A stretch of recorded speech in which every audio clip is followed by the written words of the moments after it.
हर तरफ हर चीज में बरकत नजर आने लगी। दूसरे लोग ताज्जुब में रहे। इस तरह 2 माह गुजर गए। 2 माह ही में आप चलने फिरने लगे। आप 8 माह के हुए तो बातें करने लगे और आप सल्लल्लाहु अलैहि वसल्लम की बातें समझ में आती थी। 9 माह की उम्र में तो आप सल्लल्लाहु अलैहि वसल्लम बहुत साफ गुफ्तगू करने लगे। उस दौरान आपकी बहुत सी बरकत देखने में आई। हलीमा सादिया रजी अल्लाह ताला अन्हा फरमाती हैं, जब मैं आपको अपने घर ले आई तो बनु साद का कोई घराना ऐसा न था जिससे मुश्क की खुशबू न आती हो। इस तरह सब लोग आपसे मोहब्बत करने लगे।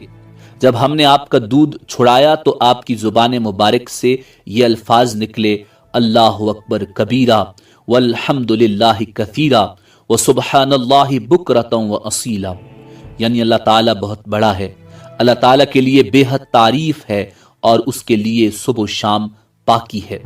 फिर जब आप सल्लल्लाहु अलैहि वसल्लम 2 साल के हो गए तो हम आपको लेकर आपकी वालदा के पास आए। उस उम्र को पहुंचने के बाद बच्चों को माँ बाप के हवाले कर दिया जाता था। उधर हम आपकी बरकत देख चुके थे और हमारी आरजू थी कि अभी आप कुछ और मुद्दत हमारे पास रहें। चुनाचे हमने इस बारे में आप सल्लल्लाहु अलैहि वसल्लम की वालदा से बात की। उनसे यूं कहा, आप हमें इजाजत दीजिए कि हम बच्चे को 1 साल और अपने पास रखें। मैं डरती हूं कहीं इस पर मक्का की बीमारियों और आबो हवा का असर न हो जाए। जब हमने उनसे बारहा ये कहा तो हजरत आमना सलामुल्लाह अलैहा मान गईं और हम आपको फिर अपने घर ले आए। जब आप सल्लल्लाहु अलैहि वसल्लम कुछ बड़े हो गए तो बाहर निकलकर बच्चों को देखते थे, वो आपको खेलते नजर आते। आप सल्लल्लाहु अलैहि वसल्लम उनके नजदीक न जाते। एक रोज आपने मुझसे पूछा, अम्मी जान क्या बात है, दिन में मेरे भाई बहन नजर नहीं आते? आप अपने दूध शरीक भाई अब्दुल्ला और बहनों अनीसा और शीमा के बारे में पूछ रहे थे।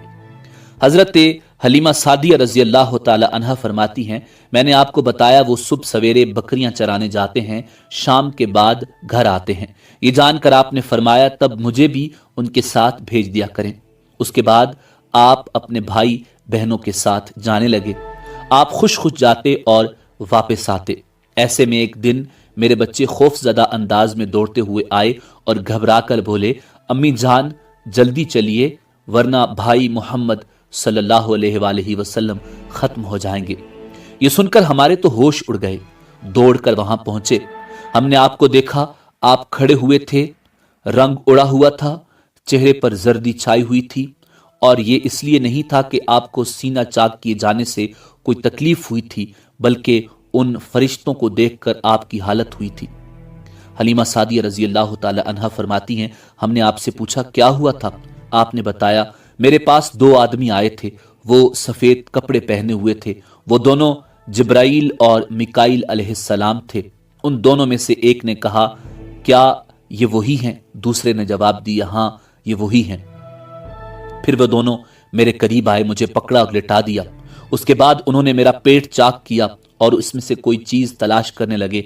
आखिर उन्हें वो चीज मिल गई और उन्होंने उसे बाहर निकाल कर फेंक दिया। मैं नहीं जानता वो क्या चीज थी।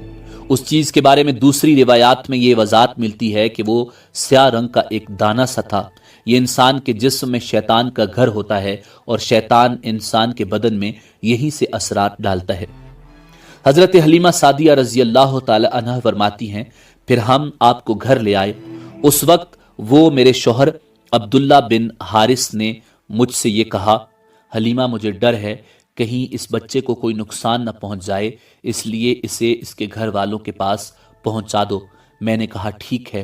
फिर हम आपको लेकर मक्का की तरफ रवाना हुए। जब मैं मक्का के बालाई इलाके में पहुंची तो आप अचानक गायब हो गए। मैं हवास बाख्ता हो गई। हलीमा सादिया फरमाती हैं, मैं परेशानी की हालत में मक्का पहुंची।